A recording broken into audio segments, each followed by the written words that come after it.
जय कृष्ण एवरीवन। जय कृष्णा। जय Shri thank you Ram. Sir. Radhe Radhe.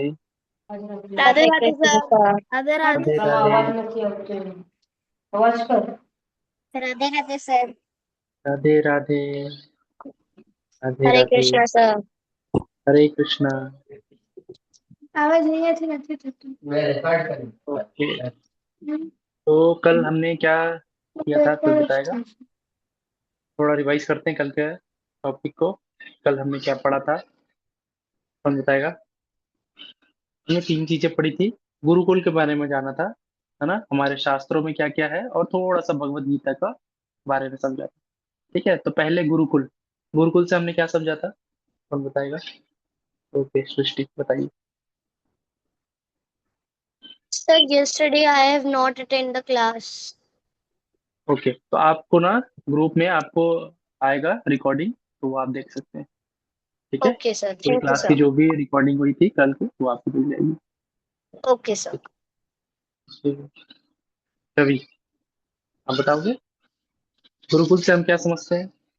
Sir ये एक एजुकेशन सिस्टम था, वैदिक सिस्टम एक टाइप से, जहाँ राजा के बेटे या फिर और कोई लोग बाहर बाहर से आते थे और एक गुरु होते थे या गुरु माँ होती थी, उन्हें पढ़ाती थी एक जगह पे। उस करेक्ट। जगह को गुरुकुल कहते थे। करेक्ट, है ना, तो वहाँ आश्रम में सब मिलके एक साथ रहते थे, है ना। कोई ऊंच नीच कुछ भेदभाव नहीं होता था, और गुरु के साथ रह के पूरी शिक्षा और ज्ञान प्राप्त किया जाता था, है ना, गुरुकुल में। है ना, तो डे टू डे लाइफ में हमको जो भी चीजें जरूरत पड़ेंगी, जितनी भी चीजें हैं, और उसके अलावा भी एडवांस में, है ना, दो तरह की ट्रेनिंग होती थी, हमने देखा था। कोई बताएगा कौन कौन सी? ओके, सुप्रीता बताइए। सर उधर दो टाइप की ट्रेनिंग होती थी, बेसिक और एडवांस्ड। करेक्ट, हाँ, बेसिक में क्या होता था? बेसिक में सब, उधर बेसिक में सेल्फ सफिशिएंट होने का सिखाया जाता था, जैसे क्लीनिंग करना, कुकिंग करना, ये सब सिखाया करेक्ट। जाता था। हाँ। और एडवांस्ड में सिखाया जाता था टैलेंट के बेस पर। मतलब कि करेक्ट। अगर डांस का टैलेंट है तो डांस सिखाया जाता था, अगर मेडिसिन में इंटरेस्ट है तो मेडिसिन सिखाया जाता था, वैसे। करेक्ट, बिल्कुल सही बताया, है ना। तो हम गुरुकुल में दो तरह की ट्रेनिंग होती थी। उसमें पहला था बेसिक ट्रेनिंग। बेसिक ट्रेनिंग में क्या था कि डे टू डे लाइफ में हमको किन किन चीजों की जरूरत पड़ सकती है, वो सारी चीजें सिखाई जाती थी, है ना। जैसे खाना बनाना आना चाहिए, आपको कपड़े धोने आने चाहिए, है ना। और क्या, खाना बनाना है तो उससे पहले खेती करना भी आना चाहिए, कि हमको पेड़ लगाना है, किस प्रकार से अपने भोजन की व्यवस्था करनी है, ये सारी चीजें आनी चाहिए। आसपास में कैसी साफ सफाई रखनी है, ये आनी चाहिए, है ना। हमें और क्या करना है कि हमें डिसिप्लिन कैसे रखना है, बड़ों का आदर कैसे करना है ना, अपने एनवायरनमेंट के प्रति, लोगों के प्रति कंपैशन कैसे रखना है, ये सारी चीजें हमको सिखाई जाती थी, जो हमारे जीवन में हमेशा काम आएंगी, है ना। तो उसे कहा जाता था बेसिक ट्रेनिंग। और फिर गुरु आपको देख के कि आपका इंटरेस्ट किस चीज में है, आपका टैलेंट क्या है ना, आप किस चीज में और अच्छा कर सकते हैं, वो देखते हुए वो सिखाते थे। उसे कहते थे हम एडवांस ट्रेनिंग, है ना। जैसे कि अगर आप किसी शस्त्र में बहुत अच्छे हैं तो वो सिखाता था गुरु, है ना। कोई और चीज में आप अच्छे हैं तो वो सारी चीजें, जैसे डांस सिखाते थे, म्यूजिक इंस्ट्रूमेंट बता बजाना सिखाते थे। ठीक है, तो आपके इंटरेस्ट, आपके टैलेंट को देख के गुरु आपको अगली एडवांस शिक्षा दी जाती थी। ठीक है, और तब तक के आपको आश्रम में रह के गुरु से ये सारी चीजें सीखनी होती थी। ठीक है, फिर हमने क्या देखा था कि हमारे इस गुरुकुल में जो एजुकेशन का बेस था वो क्या होते थे, हमारे शास्त्र, है ना। वैदिक स्क्रिप्चर ये हमारे बेस हुआ करते थे, है ना। हम जो भी चीज कहीं ना कहीं से जो भी पढ़ते थे वो हमारे शास्त्रों में हुआ करता था, हम वहां से पढ़ा करते थे। ठीक है, और ये शास्त्र क्या है, हमने देखा था ये शास्त्र को हमने टर्म टर्म यूज किया था। तो ये बताएगा? हाँ, आदित्य बताओ।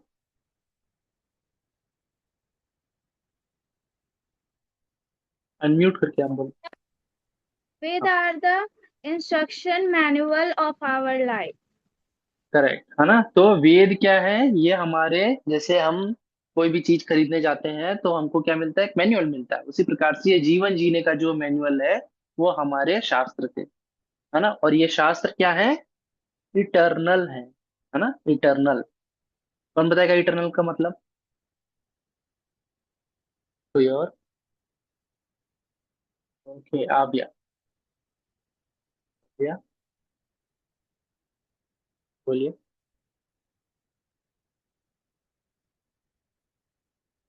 क्या आवाज नहीं आ रही?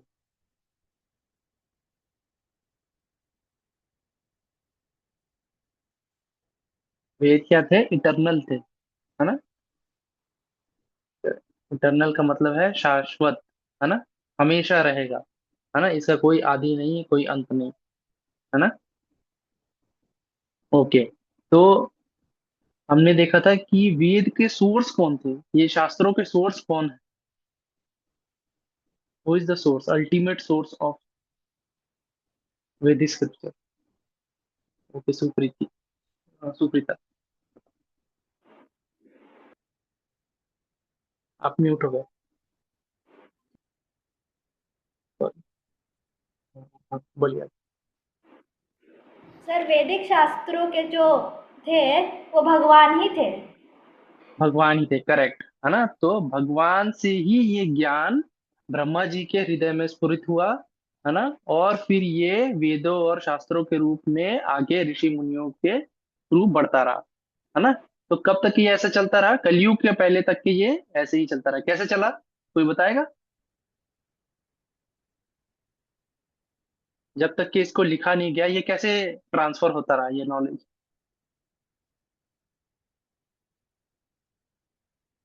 ये नूपुर बताओ। सर श्रुति और स्मृति से। करेक्ट, है ना। तो एक बार हम सुनते थे और याद हो जाता था, हम उसकी मीनिंग भी समझ जाते थे और याद भी हो जाता था, है ना। तो श्रुति और स्मृति से ये जो ज्ञान था ये आगे बढ़ता रहा। पर फिर क्या हुआ? 5,000 वर्ष पूर्व कलयुग आने से पहले वेद व्यास जी ने समझ लिया, है ना, कि कलयुग में आने वाले जो मनुष्य होगा उसकी श्रुति और स्मृति की पावर जो होगी वो कम होगी। तो इसलिए उन्होंने क्या किया? सारे शास्त्रों को, वेदों को क्या किया उन्होंने? कंपाइल किया, रिटर्न फॉर्म। ठीक है। कब हुआ था ये? 5,000 वर्ष। किसने किया था? वेद व्यास जी ने। ठीक है, वेद व्यास जी ने कंपाइल किया था। ठीक है। तो हुई इसका द कंपाइलर ऑफ ऑल शास्त्र? वेद व्यास जी। ठीक है। ओके। आगे फिर हमने देखा था कि 4 प्रकार के हमारे शास्त्र हैं। कौन कौन से? कौन बताएगा?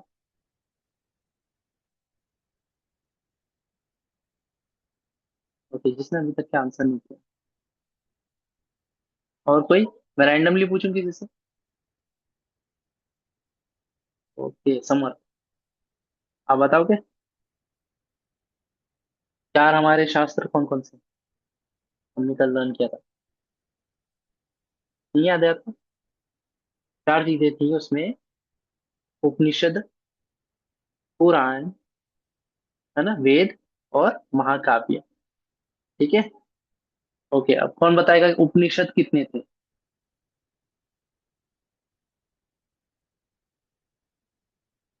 ओके, आस्था।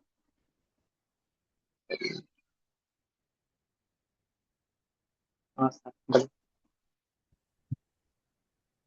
8। 108, करेक्ट, है ना। तो 108 हमारे उपनिषद थे, जिसमें हम डे टू डे लाइफ में हमें क्या करना चाहिए, कैसे रहना चाहिए, ये सारी चीजों के बारे में बताया गया था।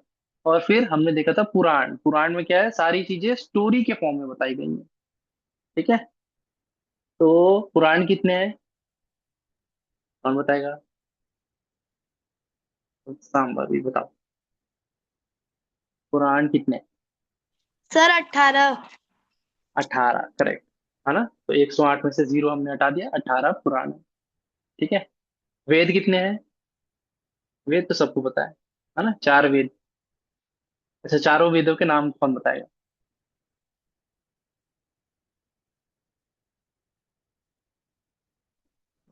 ठीक, वरुण आप बताओगे? सामवेद, अथर्ववेद, ऋग्वेद, यजुर्वेद। करेक्ट, है ना। तो सामवेद, ऋग्वेद, अथर्ववेद और यजुर्वेद। ठीक है। तो ये हमारे 4 वेद थे। और फिर हमने देखे थे 2 महाकाव्य। कौन कौन से? सबको पता है ना, रामायण और महाभारत। ठीक है। और ये जो भगवत गीता है किसका पाठ है? इसी महाभारत का पाठ है। ठीक है, हमने देखा था कि कौरवों और पांडवों के बीच में जो युद्ध हुआ था, है ना, उससे पहले, युद्ध होने से पहले कुछ हुआ था, है ना। दो सीन थे, कौन बताएगा? कि एक रणभूमि में है, एक राजमहल में है। कहाँ पे कौन है, कौन बताए? दो कैरेक्टर इधर हैं, दो कैरेक्टर आपके राजमहल में बैठे हैं, दो रणभूमि में, है ना। कौन बताएगा?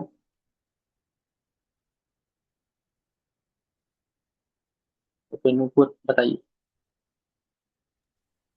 सर, संजय धृतराज जी को अपने दिव्य दृष्टि से देख के बता रहे थे कि रणभूमि में क्या हो रहा है, और कृष्ण जी अर्जुन को अ, वो दे रहे थे, क्या बोलते हैं, गीता का श्लोक ज्ञान दे रहे थे कि क्या करना है, कैसे करना है।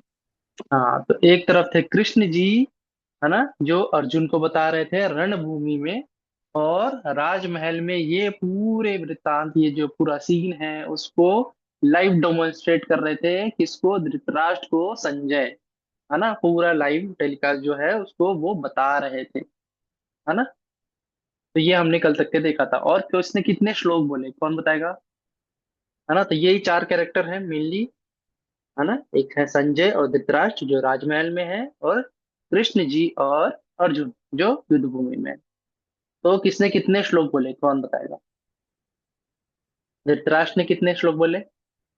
ये तो सभी दिखा सकते हैं। कितने बोले? हाँ, एक। एक, वो भी पहला श्लोक। धृतराष्ट्र ने सिर्फ एक श्लोक बोला है, वो भी पहला। ठीक है। उसके बाद संजय, संजय ने कितने श्लोक बोले?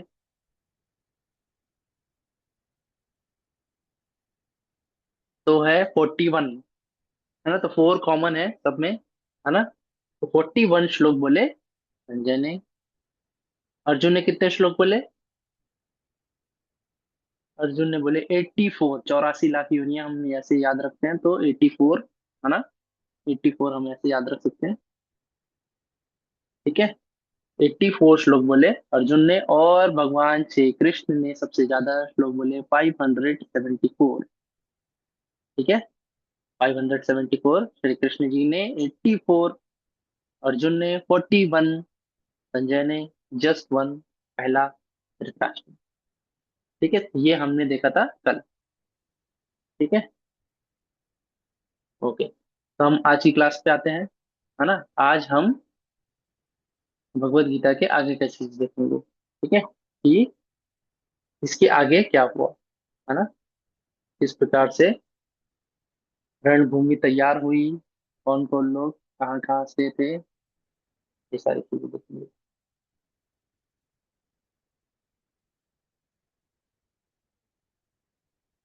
ठीक है, तो चैप्टर 1 हम यहाँ से स्टार्ट करेंगे हमारी भगवत गीता का। ठीक है। Observing the armies on the battlefield of Kurukshetra, है ना। तो कुरुक्षेत्र, जो कि जहाँ पे ये महाभारत का युद्ध हुआ था, वहां पे पूरा सेना का निरीक्षण किया। किसने निरीक्षण किया, ये हम आगे देखेंगे। ठीक है, तो इससे पहले हम एक स्टोरी देखेंगे, है ना। तो किसी भी युद्ध में स्टार्ट होने से पहले क्या था, कि बहुत सारे राजा थे, है ना। तो कौन किसके तरफ से लड़ेगा ये डिसाइड होना था। ठीक है। ओके, तो उससे भी पहले ये समझना है कि यहाँ पे कुरुक्षेत्र में ऐसा हुआ क्यों, ये इसकी स्टार्ट कहाँ से हुआ, है ना। तो काफी सारे आप लोगों को पता होगा महाभारत की कहानी, और अब मैं थोड़ा सा आपको समझाऊंगा कि धृतराष्ट्र और पांडु दो भाई थे। ठीक है। इनमें जो धृतराष्ट्र थे वो क्योंकि देख नहीं सकते थे, अंधे थे, इसलिए राजा किन्हें बनाया गया? राजा बनाया गया पांडु को, है ना। पांडु उनको राजा बनाया गया। धृतराष्ट्र के मन में बहुत राजा बनने की इच्छा थी, पर वो राजा नहीं बन पाए, है ना। क्योंकि जो धर्मशास्त्र था, राज था, वो ये कहता था कि कोई भी ऐसा राजा जो देख ना सकता हो उसे राजा नहीं बनाया जाता। ठीक है। तो धृतराष्ट्र इसलिए राजा नहीं बन पाए, और राजा कौन बने? पांडु बने। ठीक है, पांडु जब राजा बन गए, तो कम समय में ही उनकी मृत्यु हो जाने के कारण उनकी जगह धृतराष्ट्र को राजा बनाया गया। ठीक है, तो धृतराष्ट्र फिर राजा बन गए। और धृतराष्ट्र जब राजा बन गए तो वो क्या चाहते थे कि अब इस राजगद्दी में कौन बैठे, मेरा ही कोई वंशज, मेरा ही कोई पुत्र यहाँ पे राजा बने। ठीक है, हमेशा से वो ये सोचते थे कि मैं राजा बनूं, वो राजा नहीं बन पाए तो फिर वो सब्स्टिट्यूट में राजा बने, फिर वो चाहते थे कि उनका ही पुत्र राजा बने इसके आगे, है ना, हमेशा ये राजगद्दी उनके परिवार में रहे, है ना। पर क्या हुआ, जो युधिष्ठिर थे, है ना, पांडु के जो पुत्र थे वो सबसे बड़े, वो पहले हो गए, है ना। और कायदे से वैसे भी देखा जाए तो क्या हुआ था कि धृतराष्ट्र जो थे वो सब्स्टिट्यूट राजा थे, तो राजा के ही पुत्र को राजा बनना चाहिए, है ना। तो जो राजा थे उस हिसाब से राजा किसको बनना था, युधिष्ठिर को। और धृतराष्ट्र क्या चाहते थे कि उनका पुत्र दुर्योधन जो सबसे बड़ा है वो राजा बने, है ना।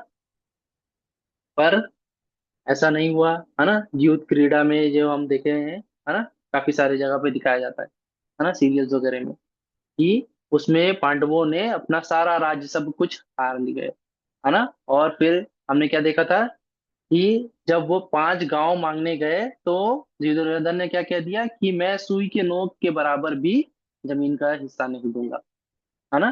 तो फिर फाइनली क्या हुआ, ये युद्ध लड़ना पड़ा, है ना, महाभारत का युद्ध। ठीक है, तो हम देखेंगे कि इससे पहले क्या था कि अलग अलग देशों के राजा हुआ करते थे, तो कौन किसके तरफ से लड़ेगा ये डिसाइड होना था। ठीक है, और सबसे बड़ी सेना किसके पास थी, श्री कृष्ण जी के पास, जिसे कहते थे हम नारायणी सेना। ठीक है, तो दुर्योधन और अर्जुन दोनों के दोनों अपने लिए हेल्प मांगने के लिए आ गए श्री कृष्ण जी के पास, है ना, कि आप इस युद्ध में हमारा साथ दीजिए। तो दोनों जाते हैं श्री कृष्ण जी के पास कि आप हमारा साथ दीजिए इस युद्ध में। ठीक है, फिर आगे क्या हुआ, तो दुर्योधन पहले पहुंच जाते हैं और वहां पे भगवान श्री कृष्ण क्या है, अपने महल में आराम कर रहे होते हैं उस समय पे, है ना, वो सो रहे होते हैं। तो क्या होता है, दुर्योधन सीधा उनके सिर के पास जाके बैठ जाता है चुपचाप और वेट करने लगता है कि भगवान की, श्री कृष्ण जी की आंखें कब खुलेंगी। ठीक है, उतने ही देर में थोड़ी देर बाद कौन आता है, अर्जुन भी आ जाते हैं। और अर्जुन कहाँ बैठते हैं, उनके पैरों के पास बैठ जाते हैं, है ना। ठीक है, कुछ देर खड़े रहते हैं और फिर वहीं रहते हैं कि उनके पैर के पास रहेंगे, है ना। फिर थोड़ी देर बाद क्या होता है, कृष्ण जी की आंखें खुलती हैं, है ना। और आंखें खुलती हैं तो वो क्या देखते हैं कि सामने कौन है, कौन है सामने।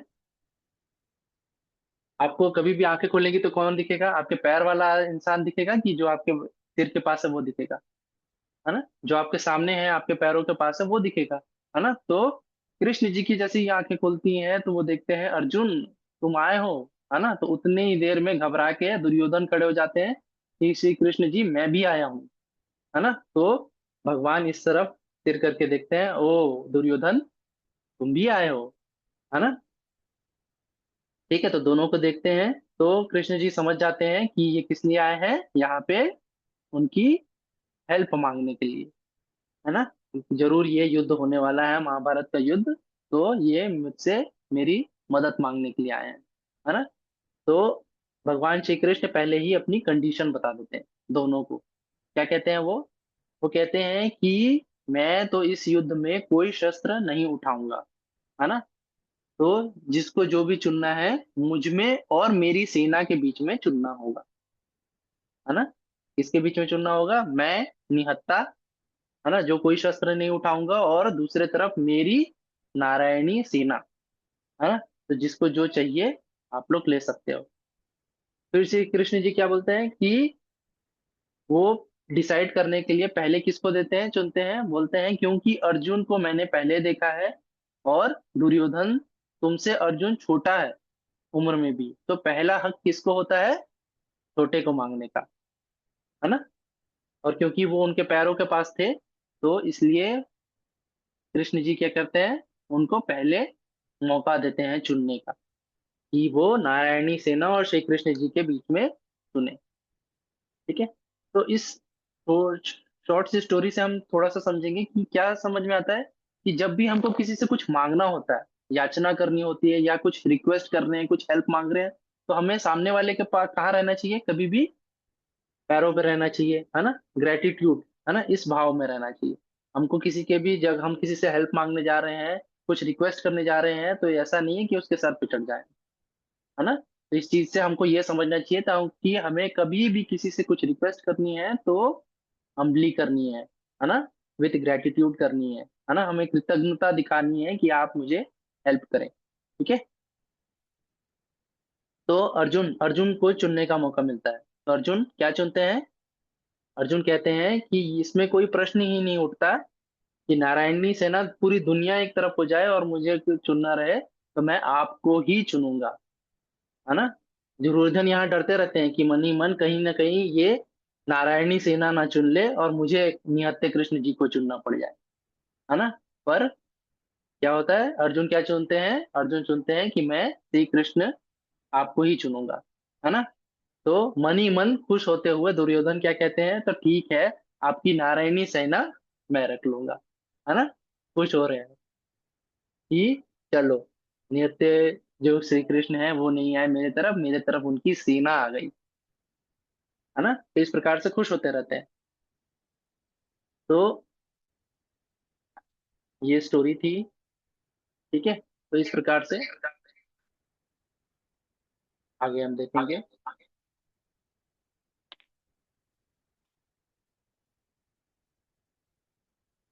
ना। तो जो सेना होती है उसमें दोनों तरफ कोई ना कोई अलग अलग घुड़सवार, है ना, गज सवार, है ना, पैदल, इस प्रकार सेना होती है पूरी, है ना। तो इस प्रकार से आप देख सकते हो फोटो में भी क्या है, कि सेना का फॉर्मेशन होता है अलग तरीके से, है ना। कुछ रथी होते हैं, महारथी होते हैं, है ना।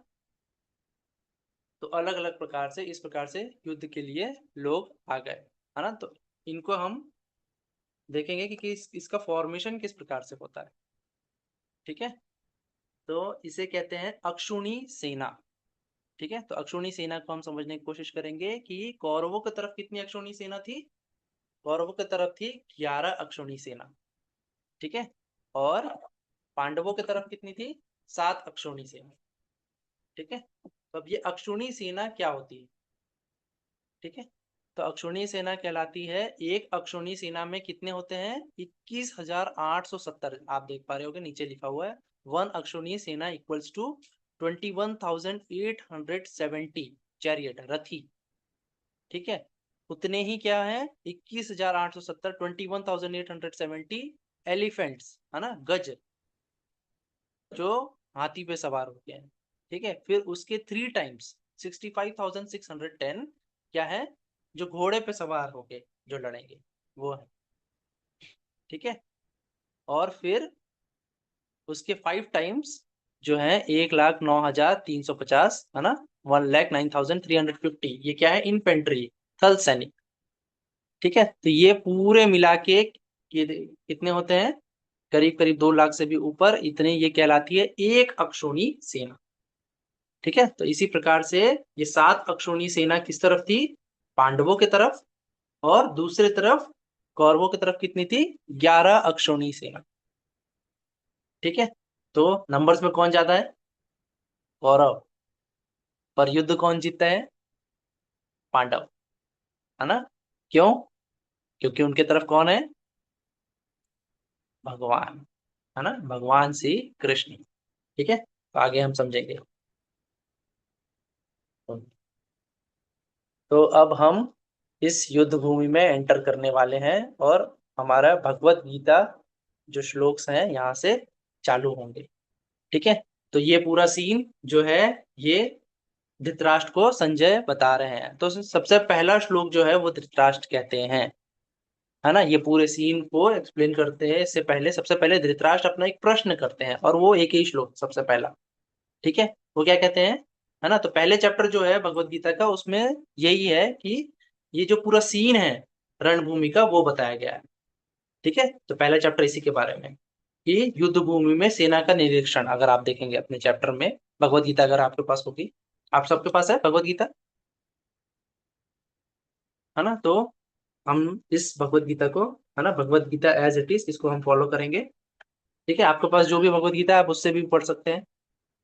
ठीक है, तो इसमें हम पहले श्लोक पे आएंगे, है ना? तो इस प्रकार से लिखा रहता है। तो बीजी का मतलब होता है भगवत गीता, जैसा आप देख पा रहे हो सबसे ऊपर हेडिंग में लिखा हुआ है बीजी 1.1, है ना? तो पहले अध्याय, पहले चैप्टर का पहला श्लोक, ठीक है, वर्स नंबर 1। तो इस प्रकार से हम दिखाते हैं। ठीक है, 1.1 का मतलब क्या होता है? पहले अध्याय का पहला श्लोक, है ना? जैसे मान लीजिए मैं लिखूंगा 7.9, है ना, तो वो 7वें अध्याय का 9वां श्लोक होगा।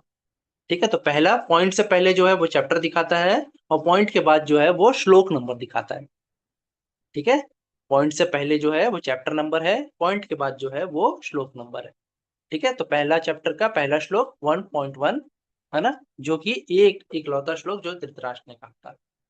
ठीक है, तो यहाँ हम भाई धृतराष्ट्र उवाच, है ना, धृतराष्ट्र कह रहे हैं, क्या कह रहे हैं धृतराष्ट्र? धर्म क्षेत्रे कुरुक्षेत्रे संवेता युयुत्सवः मामका पांडवाश्चैव किम अकुर्वत संजय। धर्मक्षेत्रे कुरुक्षेत्रे संवेता युयुत्सवः मामका पांडवाश्चैव किम कुर्वत संजय। ठीक है, तो यहाँ पे धृतराष्ट्र प्रश्न कर रहे हैं संजय से। क्या कह रहे हैं वो? कि धर्म क्षेत्रे, है ना, ये जो धर्म क्षेत्र है ना, तो इस जगह को धर्म क्षेत्र क्यों कहा जाता है? क्योंकि जो कुरु राजा थे ना, वो यहाँ पे बहुत यज्ञ, तप, हवन, है ना, दान, ये सारी चीजें किए जाते करते थे, इतना ज्यादा करते थे कि लोगों ने प्रचार करके ये क्या कर दिया कि ये जो क्षेत्र है पूरा, जहाँ पे कुरु राज करते हैं, राजा कुरु जो है ना, जिनके कारण ये कौरव कहलाया। ठीक है, कुरु वंश कहलाता था पूरा, है ना? तो वो कुरु राजा के कारण ही जो इतना धर्म और इतने धर्मात्मा थे, तो वो पूरा क्षेत्र जो उनका राज्य था वो धर्म क्षेत्र कहलाने लगा था। ठीक है, तो इसलिए कुरुक्षेत्र का ये एक नाम धर्म क्षेत्र था। ठीक है, तो वो क्या कहते हैं कि धर्म क्षेत्र कुरुक्षेत्र, है ना, इस धर्म क्षेत्र में जिसका नाम कुरुक्षेत्र है, समवेता युयुत्सवा, युद्ध की कामना से इकट्ठा हुए, समवेता, है ना, इकट्ठा हुए, है ना, युयुत्सव, ठीक है, युद्ध की कामना से। ठीक है, मामका पांडवाश्चैव, है ना, क्या कह रहे हैं धृतराष्ट्र कि मेरे और पांडु के पुत्र ने क्या किया? किम अकुर्वत संजय, हे संजय, मेरे और पांडु के पुत्र ने क्या किया? ठीक है, तो पहला श्लोक धृतराष्ट्र ने सिर्फ यही, और इसके आगे फिर बाकी बताएंगे। ठीक है, तो धर्म क्षेत्रे कुरुक्षेत्रे संवेता युयोत्सव मामका पांडवाश्चैव किम अकुर्वत संजय। ठीक है, तो हम साथ में मिलकर ये रिसाइट करेंगे। ठीक है, तो पहले मैं बोलूंगा, आप लोग प्लीज, है ना, मेरा एक बार कंप्लीट हो जाएगा उसके बाद आप बोलते जाइएगा। ठीक है, तो पार्ट पार्ट में हम रीड करते जाएंगे, जैसे जैसे मैं बोलते जाऊंगा आप मेरे पीछे बोलते जाएंगे। आपके अगर बैकग्राउंड में नॉइज हो, है ना, कुछ हल्ला हो रहा हो, तो आप म्यूट पे भी रह के भी आप रिसाइट कर सकते हैं। आप लोग को रिसाइट करना है पर साथ में मेरे। ठीक है, क्योंकि जितने अच्छे से आप रिसाइट करते जाएंगे तभी आपको याद होगा। ठीक है, तो ये भगवान के द्वारा बोले हुए गीत हैं, तो इसको हम गीत के ही फॉर्म में हम बोलेंगे, तो हमको जल्दी जल्दी हमको याद हो पाएंगे। ठीक है, ओके, तो मैं आप लोगों को अनम्यूट करता हूँ, तो आप लोग मेरे साथ में रिसाइट करिएगा।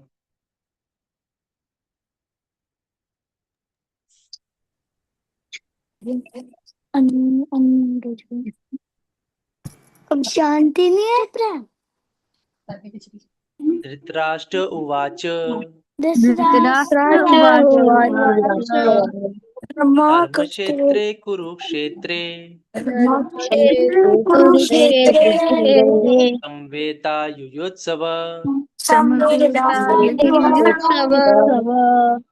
मामका पांडवाश्चैव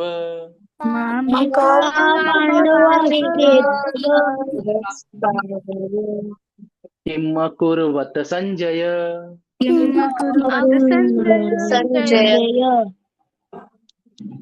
धर्मक्षेत्रे कुरुक्षेत्रे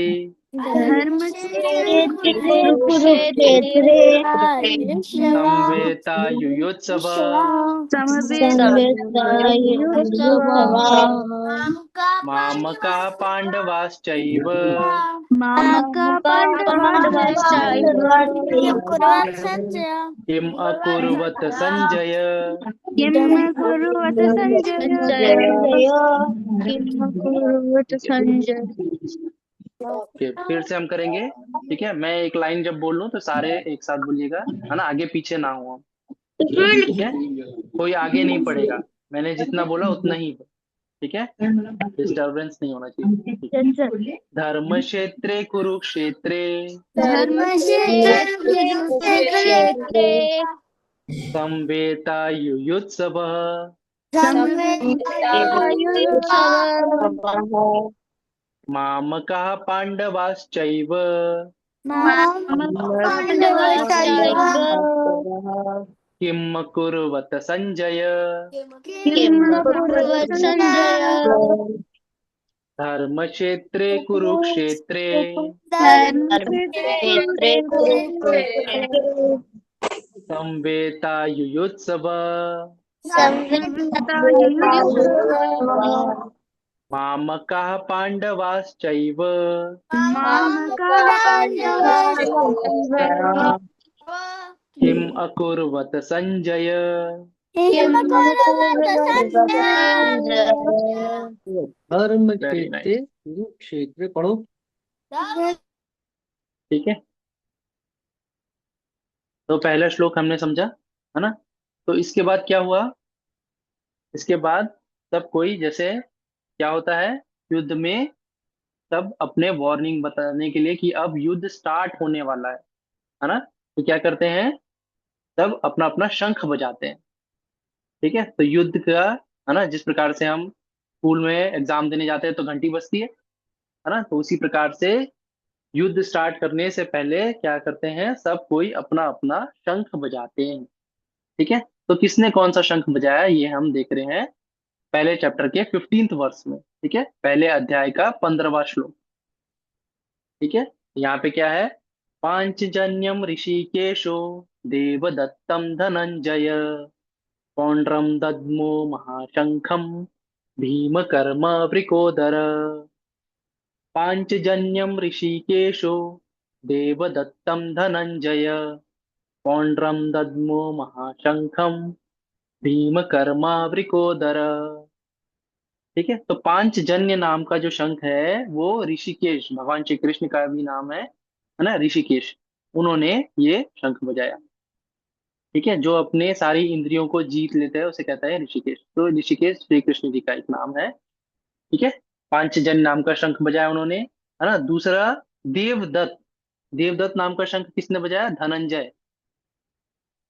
ठीक है, तो राजस्वी यज्ञ हुआ था, उसमें अर्जुन ने बहुत सारा सोना इकट्ठा करके लाया था, है ना, तो इसलिए उनका एक और नाम क्या हो गया था, धनंजय, है ना, बहुत सारा धन अर्जित करके लाए थे उन्होंने। ठीक है, तो देवदत्त नाम का जो शंख था वो धनंजय अर्जुन ने बजाया। ठीक है, और फिर हम सेकंड लाइन में देख रहे हैं पौंड्रम दद्मो महाशंखम, है ना, जो पौंड्र नाम का बड़ा सा, है ना, महाशंख था, वो किसने बजाया, भीम कर्म वृकोदर, है ना, जो बड़े से बड़े काम को बड़े आसानी से कर लेते थे, है ना, तो उनका नाम भीम तो था, पर उन्हें कभी कभी भीम कर्मा भी कहा जाता था, है ना, कि बड़े से बड़े काम को बड़े आसानी से कर ले रहे हैं। तो वृकोदर, वृकोदर क्यों, क्योंकि उनके पेट की जो जठराग्नि थी वो इतनी तेज थी, वो हमेशा भूखे रहते थे, है ना, और बहुत सारा खाना खाते थे, तो इसलिए उनका एक और नाम क्या था, वृकोदर। हाँ, ठीक है, तो वृकोदर, भीम कर्म वृकोदर, ये दोनों नाम उन्हीं के, भीम के ही नाम थे। ठीक है, तो उन्होंने कौन सा शंख बजाया, पौंड्र नाम का बड़ा सा महाशंख, पौंड्रम दद्मो महाशंखम भीम कर्म वृकोदर। ठीक है, पांचजन्यम ऋषिकेशो, है ना, तो पांचजन नाम का जो शंख था वो श्री कृष्ण जी ने बजाया, देवदत्त नाम का जो शंख था वो अर्जुन ने बजाया, और पौंड्र नाम का जो शंख था, बड़ा सा शंख महाशंख, वो भीम कर्म वृकोदर, है ना, भीम ने बजाया। ठीक है, तो हम साथ में मिलके ये श्लोक रिसाइट करेंगे। ठीक है, मैं जैसे जैसे बोलते जाऊंगा, प्लीज आगे पीछे मत करिएगा, आगे जाने की कोशिश मत करिएगा। ठीक है, जैसे जैसे मैं बोलते जाऊं उतना आप रिसाइट करिए। ठीक है, नहीं तो आगे पीछे होने से किसी को समझ में नहीं आता है कौन क्या बोल रहा है। है ना, आप लोग सही तरीके से उच्चारण कर रहे हैं ये भी मुझे समझ में नहीं आएगा। ठीक है, तो साथ साथ में करिएगा।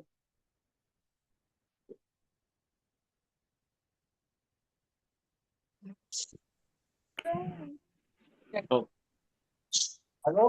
पांचजन्यम ऋषिकेशो पांचजन्यम ऋषिकेशो टेकू खाएगा पूरी। देवदत्तम धनंजय देवदत्त धनंजय पौंड्रम दद्मो महाशंखम महाशंकं भीमकर्मावृकोदर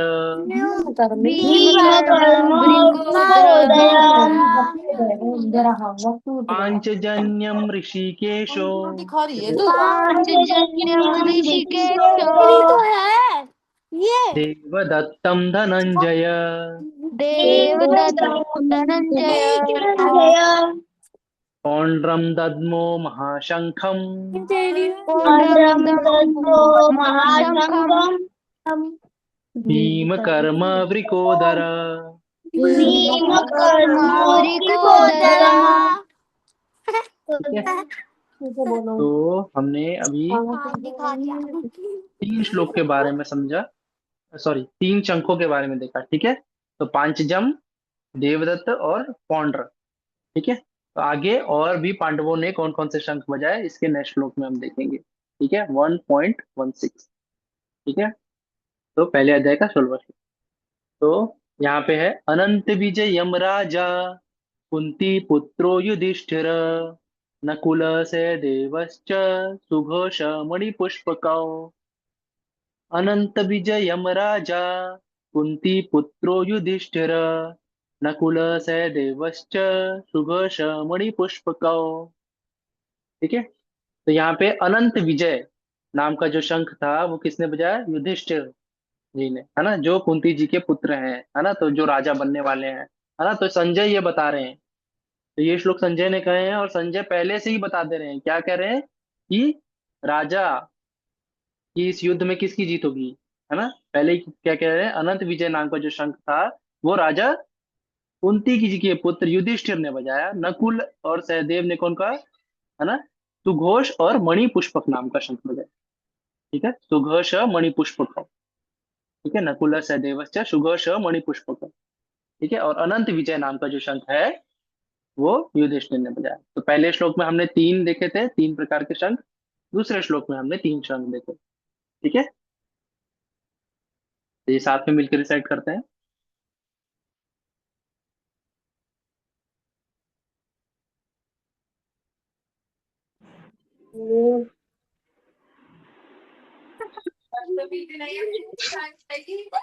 अनंत विजयम राजा अनंत विजयम राजा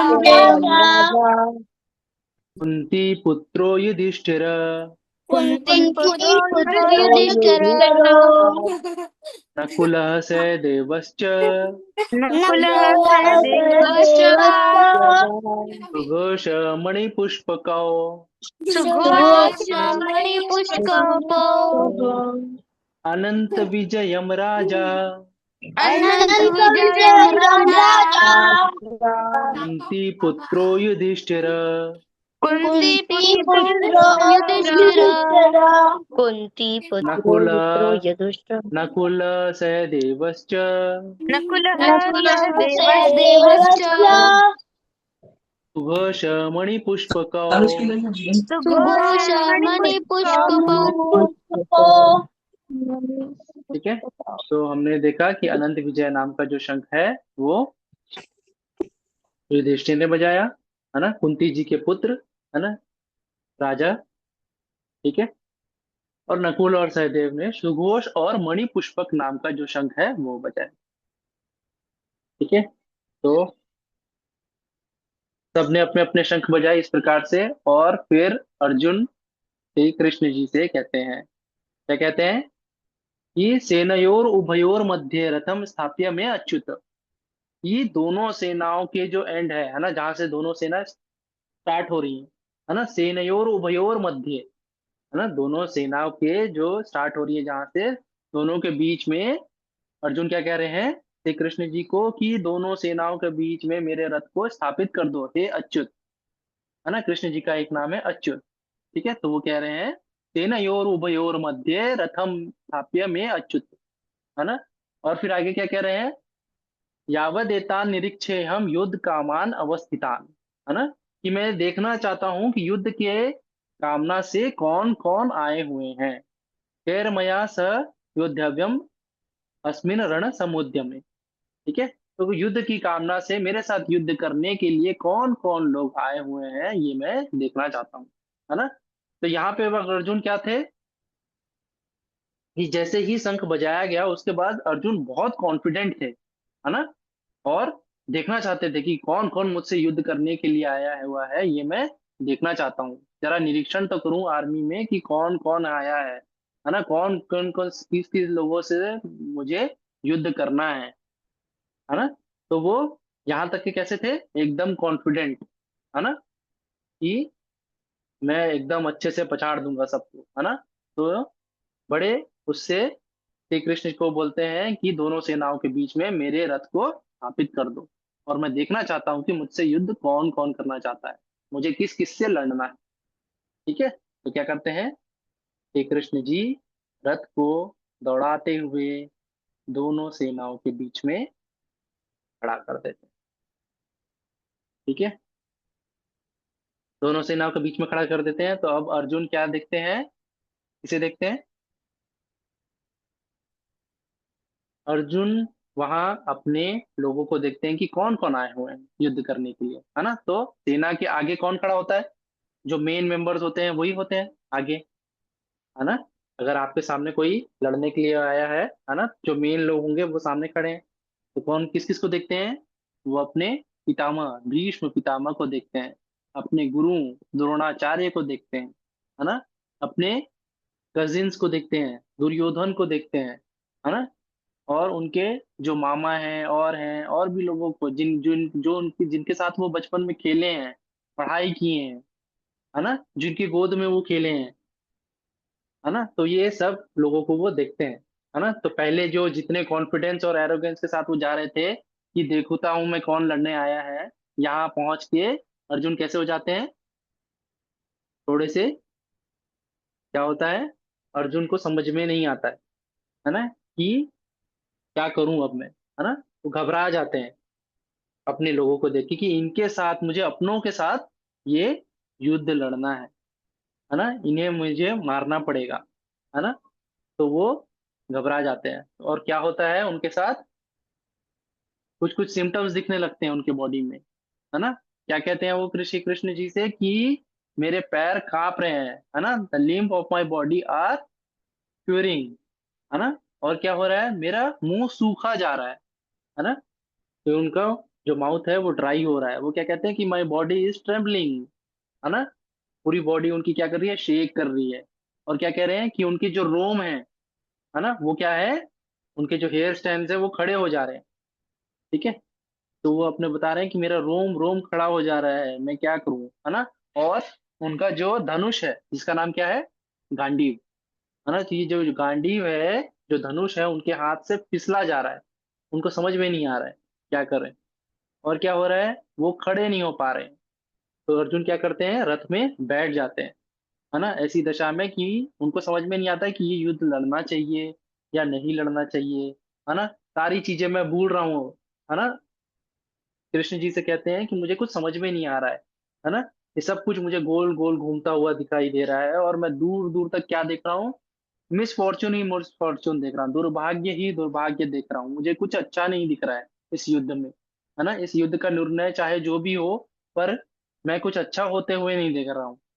है ना, तो इतने सारे इमोशंस अर्जुन के अंदर आते रहते हैं। ठीक है, तो कौन कौन से इमोशन है, कंपैशन है उनका। है ना, कि मेरे रिश्तेदार हैं, बांधव हैं, है ना, जिनके गोद में मैं खेला हूँ, किसी से मैंने ज्ञान लिया है ना, तो इनके लिए उनके अंदर कंपैशन आता रहता है।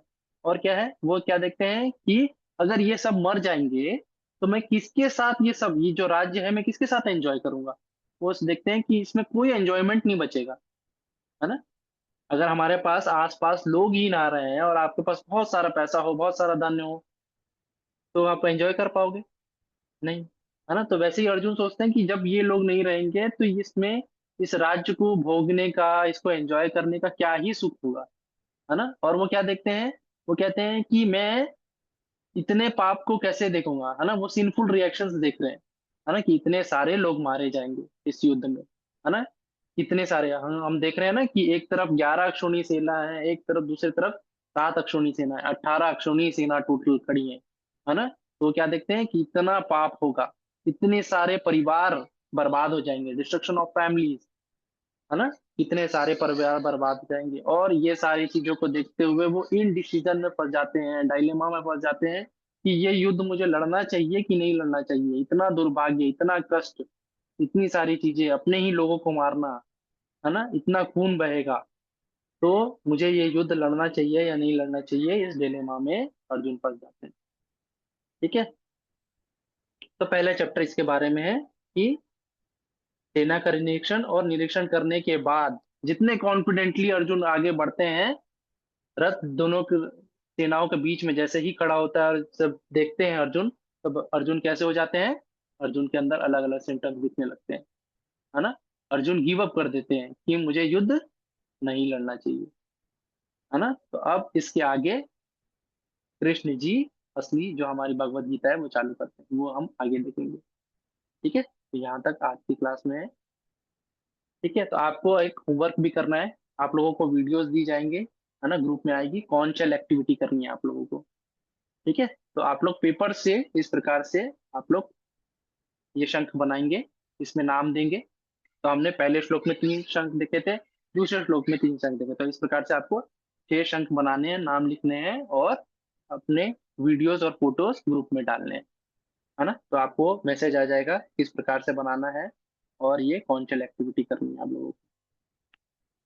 ठीक है, तो शंख बना बना के आपको अपलोड करने हैं कि किसने कौन सा शंख बनाया है, किसने कौन सा शंख बजाया है, ये आपको लिख के बताना है। ठीक है, तो एक बार हम फिर से रिवाइज करते हैं। स्टार्टिंग से हमने देखा था कि महाभारत किस प्रकार से स्टार्ट हुआ, है ना, कौन कौन राजा थे, है ना। फिर सेना के लिए हेल्प मांगने के लिए अर्जुन और दुर्योधन जाते हैं कृष्ण जी के पास, और कौन किससे मांगता है ना, नारायणी सेना एक तरफ दुर्योधन की तरफ, और श्री कृष्ण जी नहीं आते अर्जुन की तरफ।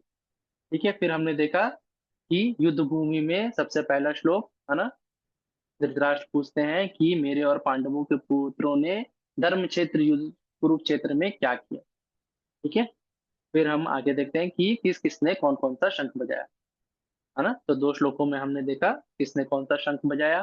फिर हमने देखा कि दोनों सेनाओं के बीच में, है ना, अर्जुन कहते हैं कृष्ण जी को, जो उनके सारथी होते हैं, है ना, तो भगवान अपने उनके लिए सारथी बनने के लिए रेडी हो गए थे, है ना। आपको पता है सारथी को डायरेक्शन किस प्रकार से बताई जाती है। अर्जुन के सारथी थे श्री कृष्ण जी, और कृष्ण जी को वो कैसे इंस्ट्रक्शंस देते थे, आपको पता है किसी को, एक सारथी को। युद्ध में अगर आप देखेंगे रणभूमि में इतना हल्ला होता रहता है कि आप डायरेक्शन नहीं बता सकते, तो क्या करते हैं पता है, अर्जुन उनको जैसे राइट मोड़ना है तो उनके राइट कंधे में पैर से मारते थे। ठीक है, अगर आपको लेफ्ट मोड़ना है तो अर्जुन उनको लेफ्ट की तरफ मारते थे। ठीक है, तो उनकी पैर की लात खाने के लिए रेडी हो गए बगैर शस्त्र उठाए, है ना, भगवान श्री कृष्ण ऐसे थे। ठीक है, तो इस प्रकार से डायरेक्शन देते थे अर्जुन, है ना। तो दोनों सेनाओं के बीच में रथ को स्थापित करने के लिए कहा, और फिर वहां जाने के बाद क्या हुआ, अर्जुन गिव अप करने लगे। ठीक है, तो आगे भगवान ने क्या समझाया, ये सारी चीजें हम और आगे की क्लास में पढ़ेंगे। ठीक है, समझ में आया यहाँ तक। ठीक ठीक है, तो आप लोगों के अगर कोई डाउट है तो आप पूछ सकते हो।